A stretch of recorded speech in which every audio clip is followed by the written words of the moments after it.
Alhamdulillahirabbil alamin wassalatu wassalamu ala asyrafil anbiya'i wal mursalin wa ala alihi wa sahbihi ajma'in. Subhanaka la ilma lana illa ma 'allamtana innaka antal alimul hakim. Rabbi shrah li sadri wa yassir li amri wahlul 'uqdatam min lisani yafqahu qawli. Amma ba'd. Alhamdulillah ala nikmatil Islam, alhamdulillah ala nikmatil iman, wa kafa biha min ni'mah. Allahumma barik lana fi Rajab wa Sya'ban wa ballighna Ramadan wa ballighna Ramadan wa ballighna Ramadan wa a'inna 'ala siyam wal qiyam wa qira'atil Qur'an wa qanni'na bil yasir minal manam. Alhamdulillah, segala puji bagi Allah Subhanahu wa taala yang mengumpulkan kita, mendudukkan kita di waktu yang mulia, di tempat yang insyaallah menjadi tempat pandangannya Allah Subhanahu wa taala, menjadi tempat perkumpulannya para malaikatnya Allah taala, menjadi tempat kita, wadah kita untuk mencari jalan menuju Allah Subhanahu wa taala lewat perkara-perkara yang didatangkan lewat lisan Nabi kita Nabi Muhammad sallallahu alaihi wasallam, dijelaskan, diberikan kepada kita secara mudah dalam bentuk tulisan ataupun juga perkataan lewat lisan para ulama-ulama kita, lewat lisan dari orang-orang yang memiliki makna yang benar di dalam menyikapi setiap hadis-hadisnya Nabi Muhammad sallallahu alaihi wasallam ataupun pemahaman mereka yang dalam dari Al-Qur'annya Allah, dari firman-firman Allah Ta'ala. Kita tidak akan pernah bisa memahami Al-Quran kecuali lewat lisannya para ulama. Kita nggak akan ngerti maksud yang diinginkan oleh Nabi Muhammad SAW kecuali lewat apa yang dirasakan oleh para ulama-ulama yang mereka kerjakan di masa-masa mereka, yang mereka sesuaikan dengan keadaan, yang mereka sesuaikan dengan kebijaksanaan. Itu yang bisa kita ambil telaah dari yang hanya bisa kita ambil lewat para ulama kita, nggak akan bisa kita dapatkan dari buku-buku ataupun juga pemahaman-pemahaman yang sifatnya itu adalah semacam ini. Jadi rasa dari iman, rasa dari Islam, kalau kita mau tahu apa itu keikhlasan, kita lihat keikhlasan yang ada pada diri para ulama. Kalau kita mau melihat sebuah kedermawanan, kita lihat seperti apa dermawannya para ulama-ulama di zaman ini. Kita tirukan, kita sesuaikan, kita jadikan kehidupan kita ini semirip mungkin dengan apa yang dilakukan oleh mereka. Karena kalau misalkan kita ngambil hadis seperti yang tertulis secara matang dari hadisnya Nabi Muhammad SAW, sangat sulit sekali untuk kita praktekkan di dalam kehidupan kita. Maka yang paling dekat sama kita, yang paling bisa kita lihat, yang paling bisa kita ambil pelajaran adalah lewat orang-orang yang hidupnya itu diisi dengan keimanan, yang paling ngerti bagaimana caranya memaksimalkan potensi untuk nyari pahala dari Allah Subhanahu wa ta'ala. Saya ambil contoh kecil. Abah saya itu pernah cerita, abah saya itu bukan orang alim, bukan orang yang bisa mengaji kitab, bukan orang yang pernah mondok lama. Satu-satunya pondok yang pernah beliau masuki untuk nginep di situ niku pondok Perigi. Tahu pondok Perigi? Cottage sana, jadi tempat nginep. Nah, itu abah saya pernahnya mondok nenggone pondok Perigi. Jadi istilahnya abah saya itu bukan orang alim, bukan orang yang banyak ilmunya, tapi dekat sama para ulama-ulama di zaman ini ataupun juga keluarga mereka. Abah saya bilang pernah, saya itu salah satu ilmu yang saya tiru, salah satu ilmu yang abah saya tirukan dan kita sampai sekarang ini juga seringkali menirukan, itu adalah ilmunya jamu tamu. Kamu gak akan pernah melihat penjamuan tamu yang lebih baik dibandingkan penjamuan tamu dari kalangannya para habaib. Kata abah saya, abah ini sudah buktikan datang ke tempatnya ulama ini, ke tempatnya kiai ini, tapi untuk jamuan servis tamu itu nggak akan pernah bisa ngalahkan jamuannya para habaib. Salah satu ilmu yang penting yang pernah beliau itu dapat bukan dari laki-laki, dapatnya dari perempuan bahkan. Abah saya pernah satu rombongan itu sowan atau datang ke tempat keluarganya Habib Abu Bakar Asgaf Gresik, Kutub, yang hallnya itu hall besar, hall Gresik niku, abah saya dekat sama keluarga Gresik. Pernah bertamu saat rombongan, pas ngobrol, setelah itu udah dirasa cukup, silaturahminya ini sudah dirasa cukup, pamitan, Beb kita pamit pulang, pamit pulang. Orang banyak, sekitar 10 orang lebih. Kata Abu Bakar, cucunya Wali Kutub, beliau itu bilang sebentar Beb, jangan pulang dulu, Kenapa? Katanya Umi mau disediakan makan. Katanya Umi mau disediakan makan. Gak lama, paling 5 menit atau 10 menit habis itu keluar makanannya. Jadi kan tahu makanannya apa? Nasi kerawu. Jadi piringan nasi kerawu itu diberikan langsung di piring-piring, dikasih sendok, dikasih air putih satu gelas sudah seperti itu. Katanya Bine dikirain keluar apa gitu, apa suruh nunggu itu apa gitu. Ternyata sebungkus nasi kerawu, tapi rasanya enak sekali. Rasanya enak, apalagi buat orang jauh, kayak kita orang Tulungagung kan jarang-jarang makan nasi kerawu.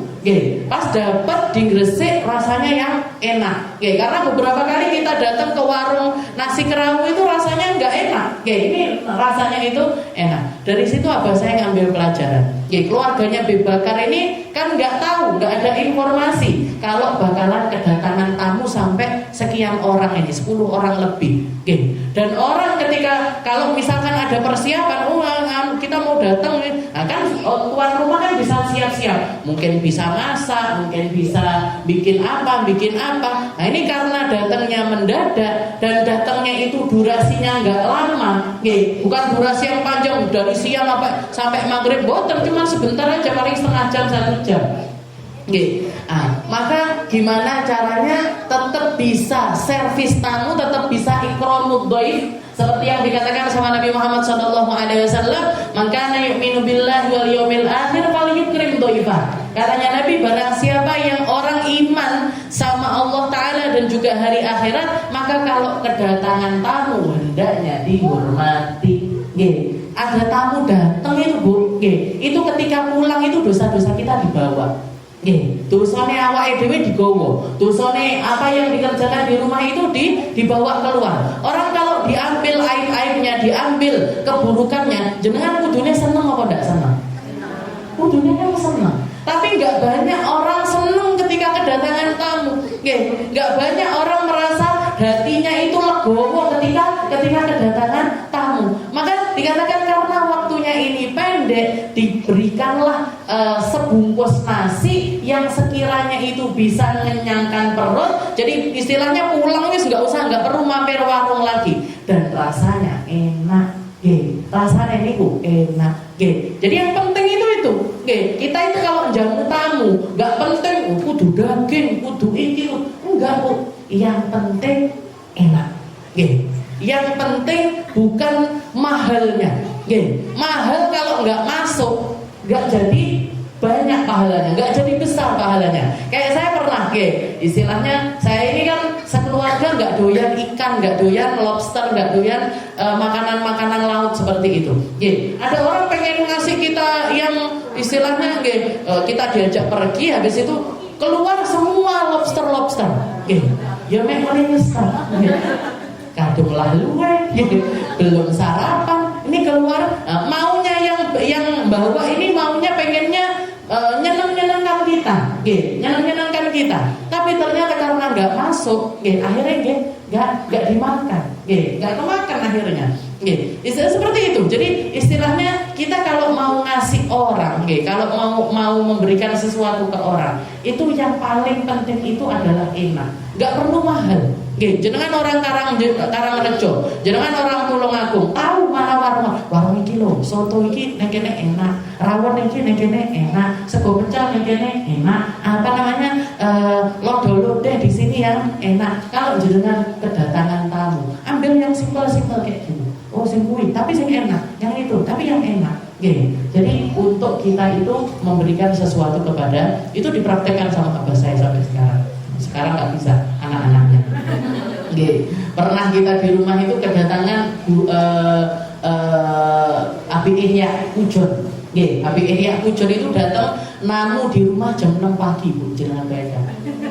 Jam 6 pagi, ulama gede dari Malang datang silaturahim ke rumah jam 6 subuh, jam 6 pagi. Jadi Abi ini ditupokne opo iki, digayane opo, kadung ndak cepak opo-opo. Akhirnya beli nasi kecil, sebungkus tapi yang enak, tapi jadi itu abah saya dapat dari ibunya Habib Abu Bakar Gresik yang sekarang ini ngopeni rumahnya Habib Abu Bakar Asegaf Gresik yang Wali Kutub Ibu. Jadi kita deket sama ulama itu ojo mek cuman pokoknya salaman, pokoknya enggak, Bu. Ambil, jangan lihat, oh caranya bersikap gini, oh caranya didikkan anak gini, oh mondoknya anaknya gini, oh nyekolahnya anaknya seperti ini caranya. Jangan ambil pelajaran dari praktek-praktek kehidupan yang dipraktekkan oleh ulama-ulama yang dekat sama kita. Yang kita itu bisa ketemu sama mereka, bisa ngambil hikmah dari mereka. Bahkan nggak perlu diomongkan istilahnya, oh caranya ini, nggak perlu, jangan lihat, tiru, delok ditiru. Gimana sepak terjangnya para kaum solihin di zaman ini di dalam menyikapi kehidupan mereka. Kita lanjutkan pembahasan kita di dalam kitab Risalatul Muawanah ila al-Qalb. Qala al-mu'allif rahimahullahu ta'ala wa nafa'ana bi ulumi fid dharain amin. Faslun wa 'alaika bitawakkul 'ala Allah fa inna man tawakkal 'ala Allah kafahu wa aghnahu wa tawalla. Kalau minggu yang lalu kita bahas tentang bab zuhud ataupun juga pentingnya kita untuk punya sikap di dalam mengambil porsi-porsi keduniawian agar hal-hal yang sifatnya dunia ini tidak merusak akhirat kita, agar cara kita di dalam mengambil hal-hal yang sifatnya keduniawian juga tidak membuat kita ini sengsara di alam akhirat. Ambil secukupnya, ambil sesuai dengan porsinya, banyakin syukurnya, kalau kurang banyakin sabarnya. Itu semuanya adalah praktek-praktek kezuhudan yang diajarkan oleh Nabi kita Nabi Muhammad SAW. Sekarang kita masuk di dalam bab tentang tawakal. Faslun wa 'alaika bitawakkul 'ala Allah. Katanya Habib Abdullah bin Alawi Al-Haddad, beliau mengatakan, wahai umat Islam, wahai orang-orang yang as-salikina ila ridwanillah, orang-orang yang pengen berjalan lurus di jalan keridhaannya Allah Ta'ala, kamu harus punya sifat tawakal di dalam dirimu. Wa 'alaika bitawakkul 'ala Allah. Hendaknya kamu memasrahkan kehidupanmu kepada Allah Subhanahu wa ta'ala. Hendaknya kamu punya sifat tawakal di dalam setiap aspek kehidupanmu. Jadi kita ini berusaha itu sesuatu yang pasti. Berusaha itu adalah sesuatu yang enggak bisa enggak. Mengusahakan sesuatu itu adalah cara kita untuk mensyukuri apa yang Allah Ta'ala berikan kepada kita. Enggak bisa langsung tawakal itu menjadi sesuatu yang dilakukan di awal, itu enggak akan pernah bisa. Jadi tawakal ini adalah closing. Tawakal ini adalah penyempurna. Tawakal ini adalah pereda. Tawakal ini adalah sesuatu yang menyelimuti setiap apa yang kita usahakan. Makanya katanya beliau, alaika bitawakkul 'ala Allah. Hendaknya kamu mewakilkan seluruh urusanmu kepada Allah Subhanahu wa ta'ala. Tapi bukan berarti kita itu tawakal tanpa usaha. Usahane yo panggah kudu. Kenapa? Karena memang kita hidup yo hidup itu isinya usaha. Wong jenengan mau ngelap keringet lho, kudu tangan ini harus begini. Nggih, ndak terus keringetku netes Gusti. Nggih, kuwi tisune nang ngarep nggih jenengan usap. Tawakal jadi. Nggih. Bisa ini tisu datang sendiri ke sini? Kan nggak bisa, tangan saya harus ngambil, habis itu saya usapkan ke dahi, baru keringatnya itu hilang. Bahkan sekedar ngambil tisu untuk hajat kita perlu usaha. Mau makan apa terus makanan udah di depan, tawakal ya Allah. Muka-muka langsung warak di dalam. Kan enggak, harus ngambil sendok, yo di sendok dimasukkan ke mulut, dari mulut ini juga masih butuh diproses, yo dipamah, yo diemot, lek sing gak duwe untu diemot. Ya dipamah, diemot, dirasakan dan ini semuanya adalah bentuk dari ikhtiar, adalah bentuk dari cara kita untuk mengusahakan segala sesuatu. Jadi tawakal sama usaha itu nggak pernah bertolak belakang, itu nggak pernah. Jadi kalau ada orang mengatakan aku tawakal tapi tidak nyapo-nyapo, itu adalah sebuah kebohongan. Jadi orang tawakal tapi nggak pernah mau berusaha, itu adalah sebuah kebodohan. Yang namanya tawakal, dikatakan alaika bitawakkul ala Allah. Ada seorang ulama yang mendefinisikan apa itu tawakal. Kalau kita mau tahu tawakal yang bener, tawakal sing kaya apa? Katanya beliau tarhul badan fil ubudiyah. Tarhul badan fil ubudiyah. Yang namanya tawakal itu adalah meletakkan badan kita di dalam penghambaan kepada Allah Subhanahu wa taala. Maksudnya gimana? Maksudnya di mana tempat yang kita diposisikan sama Allah taala, disitulah kamu harusnya bertawakal. Di tempat yang kamu di situ dijadikan status apa yang Allah Ta'ala berikan kepadamu, berusahalah di situ, jadikan itu sebagai wasilah kita untuk beribadah kepada Allah Ta'ala, dan di situ adalah bentuk tawakalmu kepada Allah Subhanahu wa Ta'ala. Karena kalau kita itu nggak punya sebab tawakal, ya udah bisa tawakal, Bu. Kalau kita nggak punya sebab tawakal, kita nggak bisa tawakal. Misalkan, jangan punya pekerjaan. Tawakal ini kan identik dengan sesuatu yang sifatnya itu rezeki. Jangan punya pekerjaan. Jangan apa? Saya tanya misalkan, ibu usahanya apa? Usahanya apa? Oh, saya jualan bakso saja. Misalkan, jangan bakul bakso. Habis itu ngaji tawakal. Ngaji tawakal. Langsung tak tutup aja lah warung bakso ini. Saya untuk urusan rezeki saya akan memasrahkannya kepada Allah Subhanahu wa taala. Benar apa betul? Ya enggak benar, Bu. Yang benar gimana? Jenengan bakul bakso, ya sudah, beribadahlah di dalam penjualan bakso itu. Beribadahlah di dalam pekerjaan yang sekarang ini Allah Ta'ala berikan kepada kita. Itu namanya sebab. Pekerjaan itu namanya adalah sebab.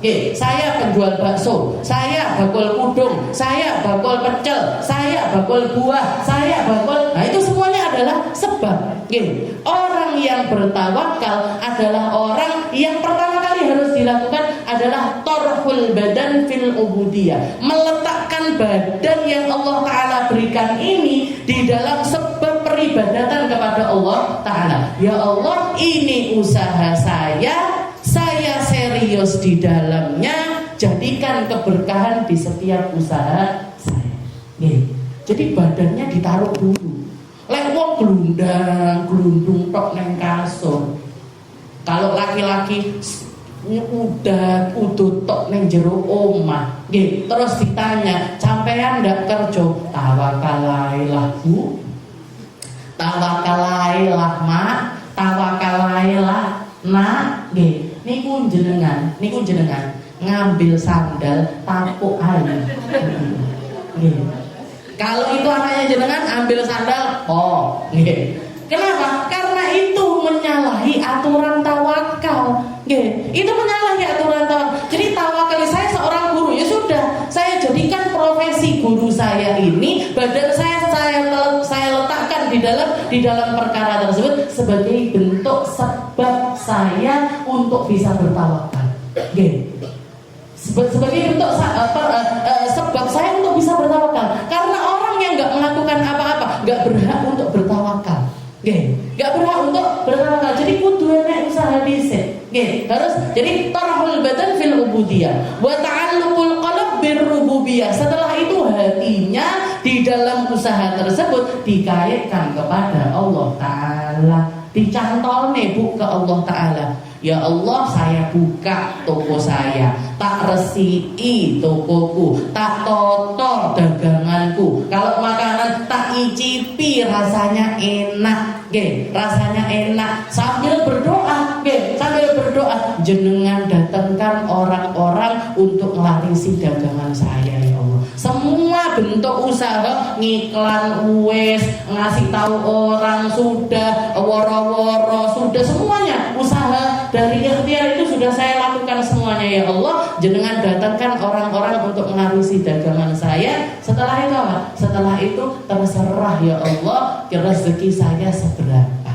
Ya, rezeki saya seberapa. Ujung-ujung wis nyuwek kabeh udah terus akhirnya sepi. Ya sudah disyukuri. Maka disyukuri. Berarti apa? Berarti keresane ngalah Allah Ta'ala pengen ngasih saya rezeki sebegini ini tadi. Toh juga hujan itu nggak setiap hari. Jangan lihat orang kalau usaha, orang kalau buka usaha, banyakan payune apa banyakan ndak payune? Akehan payune. Tapi kalau pas laku ini mulut ini sulit banget buat bersyukur. Nggak diunda-tunda, nggak terus. Yes, ya Allah, kok luruhane terus ya? Rumah atau kosan kok ruame terus? Buat sekali-sekali sepi gitu loh ya Allah. Anda.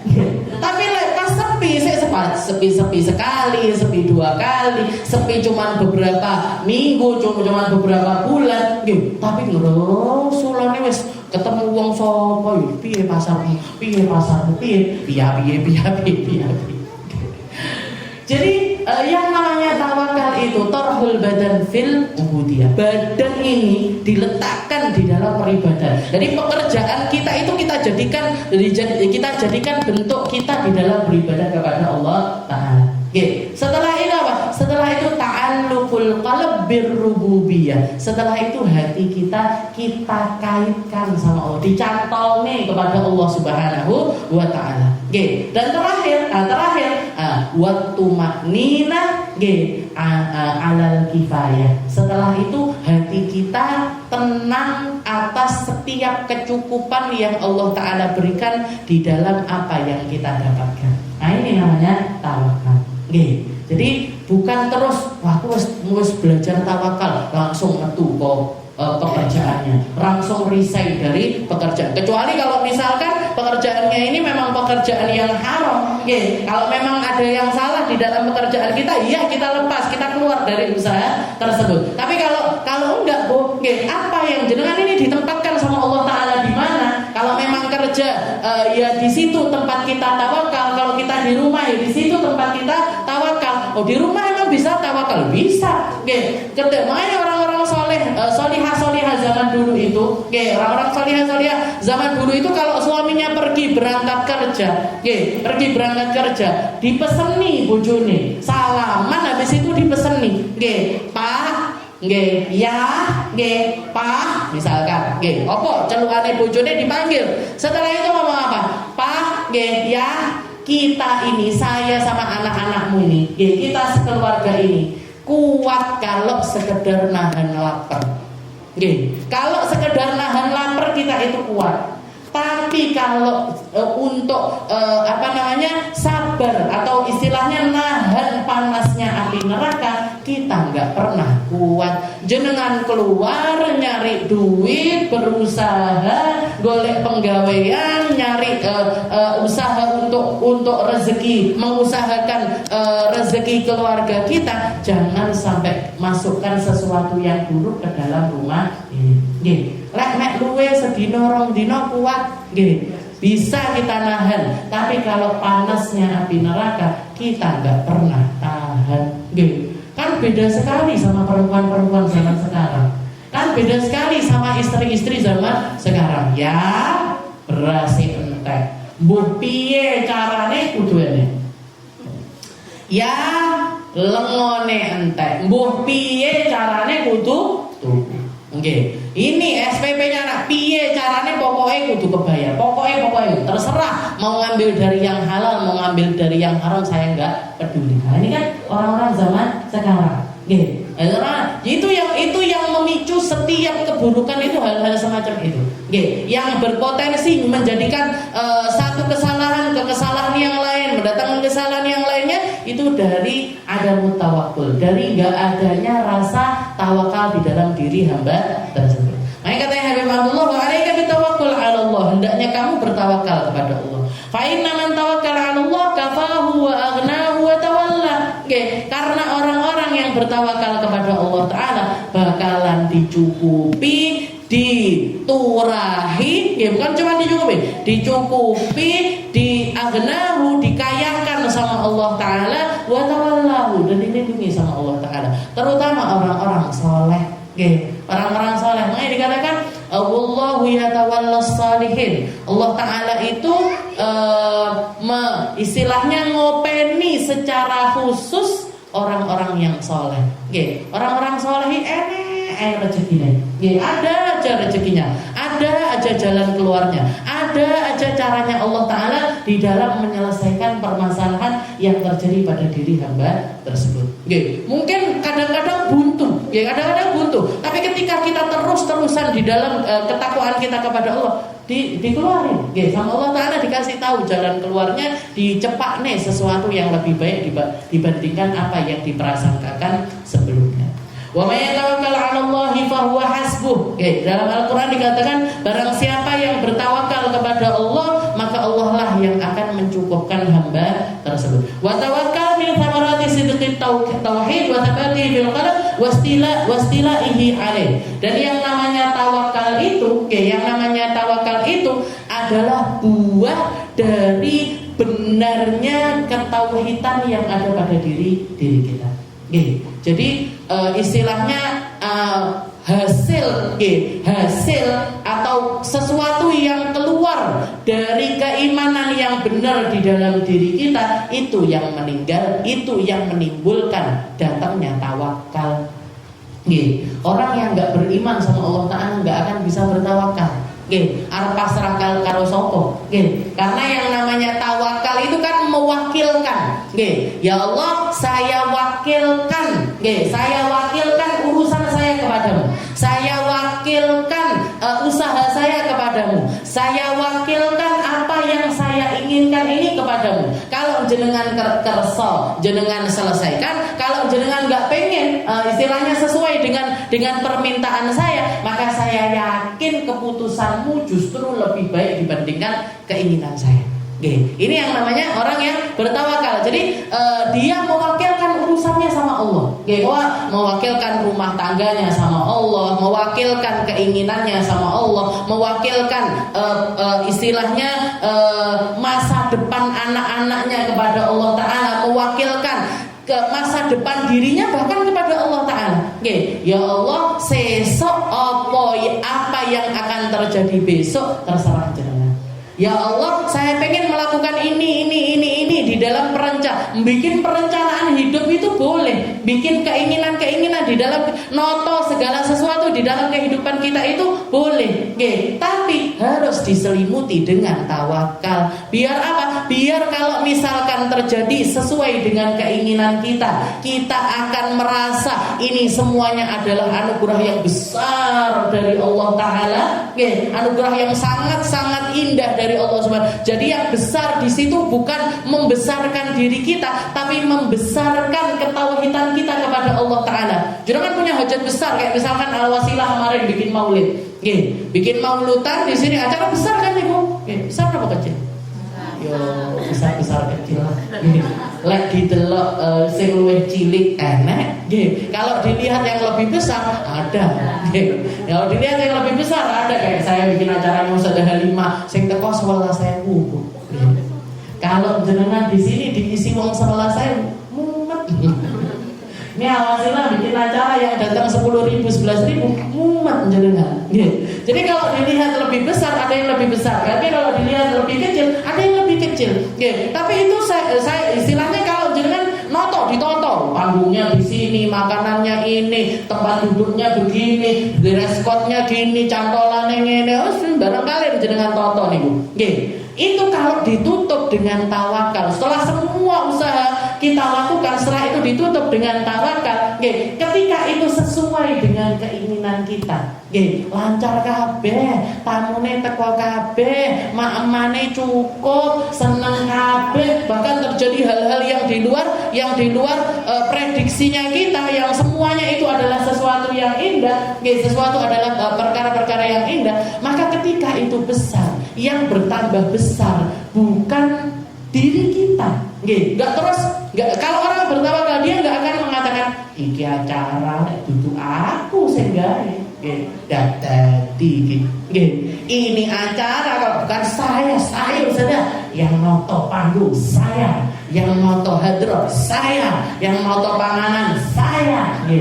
Berarti ini orang nggak tawakal. Kenapa? Karena yang besar bukan ketauhidannya, yang besar bukan dampak keimanannya, yang besar bukan syukurnya dia, tapi yang dibesarkan adalah diri. Berarti ini apa? Ini orang nggak bertawakal.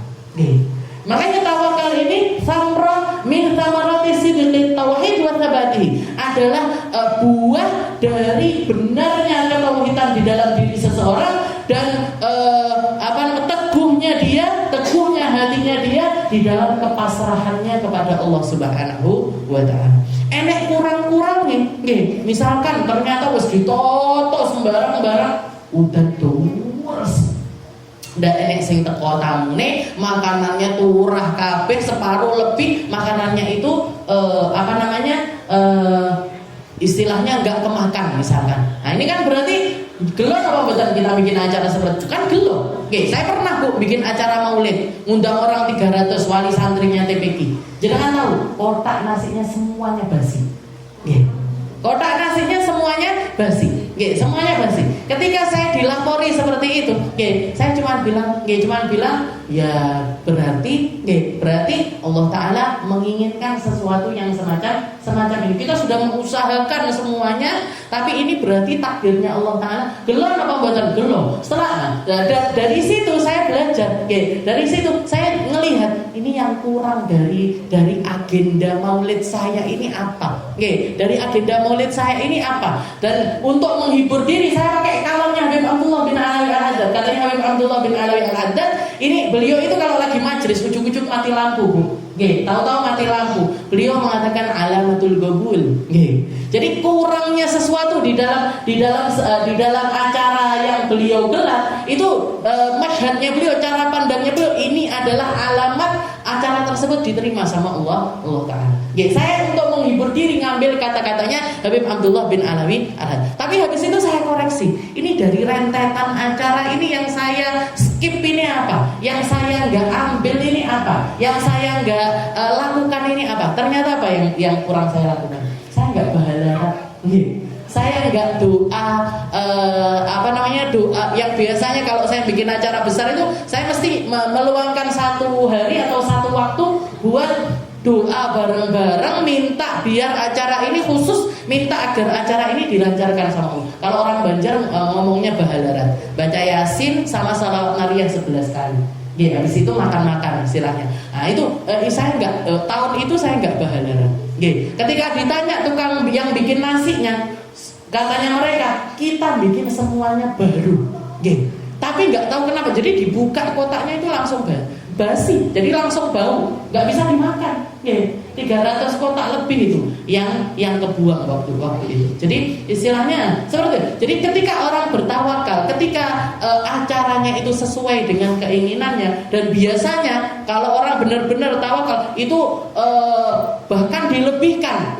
Istilahnya Allah Taala nyenenginnya kita itu dilebihkan. Dikasih sesuatu yang kabar gembira, sesuatu yang baik-baik, itu bakalan berdatang. Nah, ketika datang yang semacam itu, kita menyandarkan semuanya kepada yang besar syukurnya. Yang besar syukurnya. Tapi ketika nggak sesuai dengan keinginan, yang banyak sabarnya. Dan berarti itu pertanda Allah Ta'ala pengen memberi kita pelajaran di dalam perkara tersebut. Jadi panggah api. Persis seperti yang dikatakan sama Nabi Muhammad SAW, ajaban min amril mu'min. Paling indah itu keadaannya orang mukmin. Kalau dia itu gembira, dia bersyukur. Ketika dia itu sedih, sabar. Nah ini kan semuanya bentuk keimanan kepada Allah Ta'ala.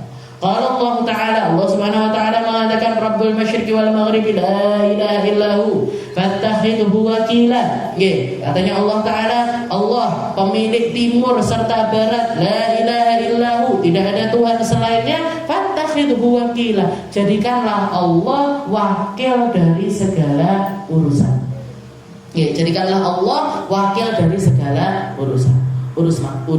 Fanzur kaifa bada'a fi itsbatir rububiyyah thumma bi itsbatil infirad bil ilahiyah thumma amarna bi tawakkul alaihi jalla wa ala falam yabqa fi tarki udrun lil bariyah. Lihat bagaimana Allah Ta'ala memulai dengan menanamkan ar-rububiyah. Jadi menanamkan ketuhanannya dulu kepada agar masuk di dalam jiwa kita, agar masuk di dalam diri kita. Rabbul Masyriqi wal Maghribi la ilaha illahu, Tuhan pemilik timur dan barat, dialah Tuhan yang kita sembah. La ilaha illahu, tidak ada Tuhan selainnya. Maka ketika kita memasrahkan urusan kita kepada zat yang maha sempurna, kepada zat yang gak pernah salah, kepada zat yang begitu detail di dalam setiap urusannya, urusanmu itu akan menjadi urusan kecil dibandingkan urusannya Allah Ta'ala.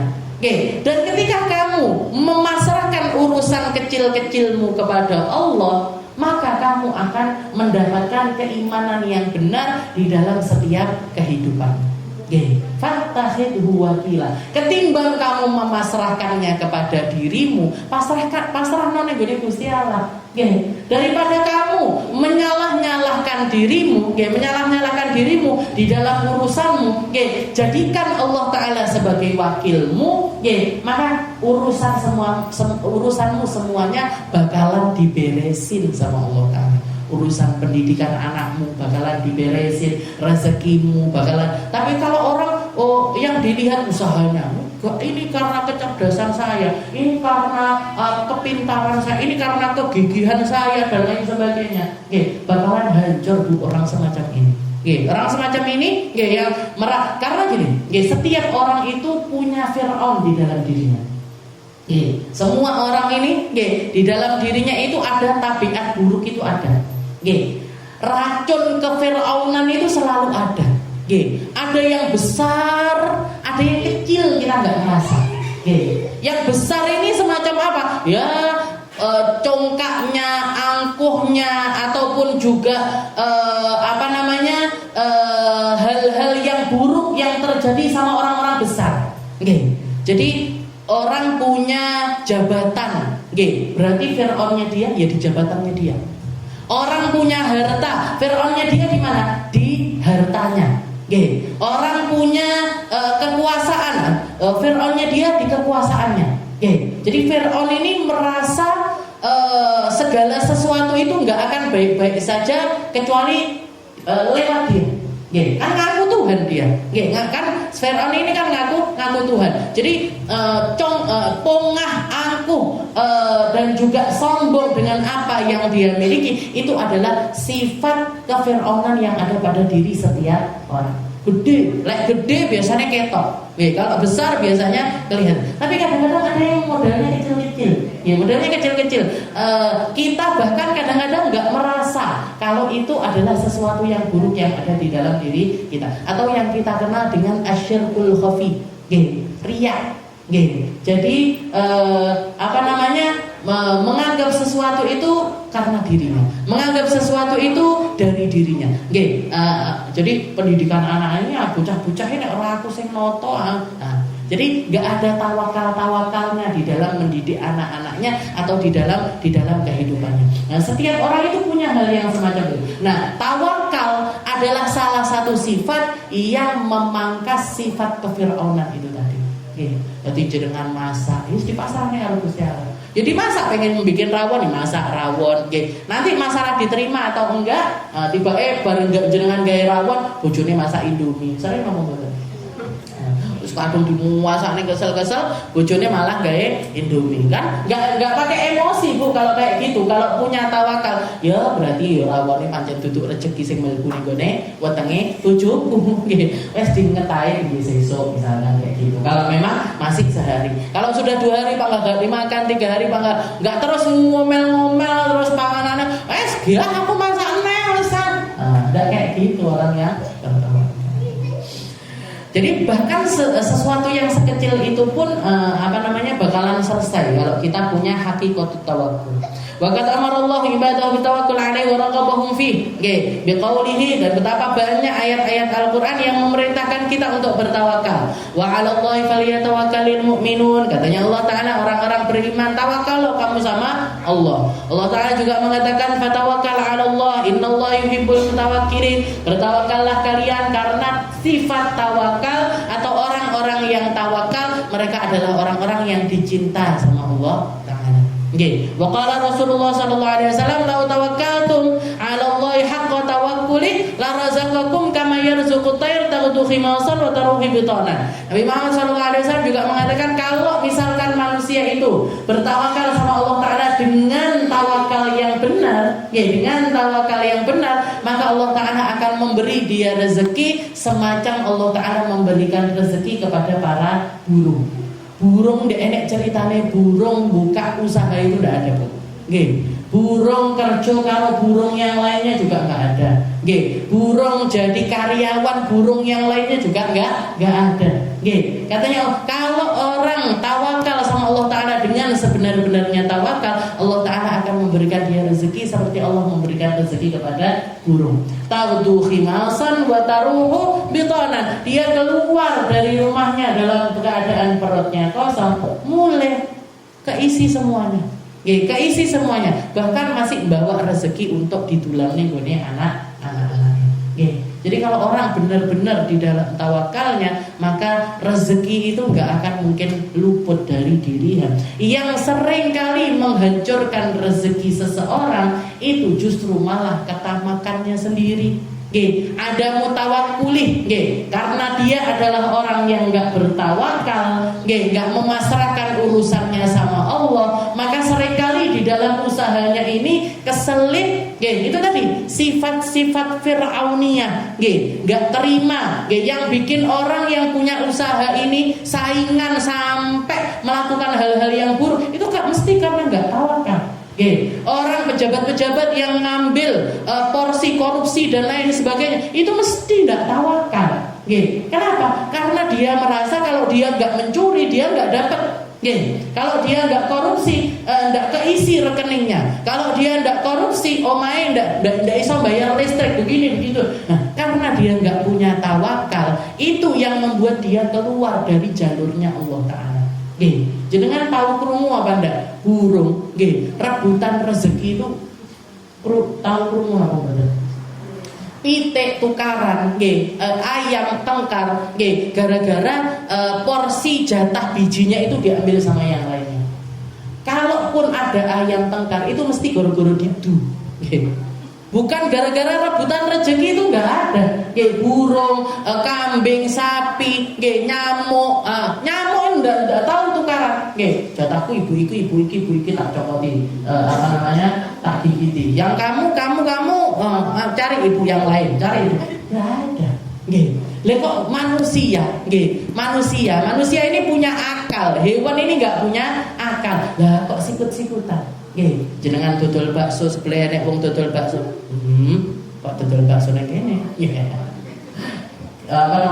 Hatinya kemerungsung, hatinya ki kok omsetku nurun ini mesti gara-gara disantet karo sing kuwi. Padahal enggak disantet. Ya karena triknya dia lebih baik, lebih bagus daripada kita atau hal-hal yang lain. Jadi enggak ada tawakalnya.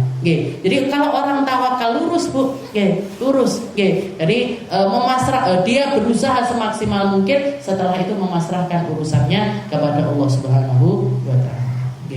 Wa'lam anna aslu tawakkul 'ala Allah ma'rifatul qalb bi anna al-umur kullaha bi yadillah. Wallahu a'lam bishawab. Insyaallah kita lanjutkan di pertemuan yang selanjutnya.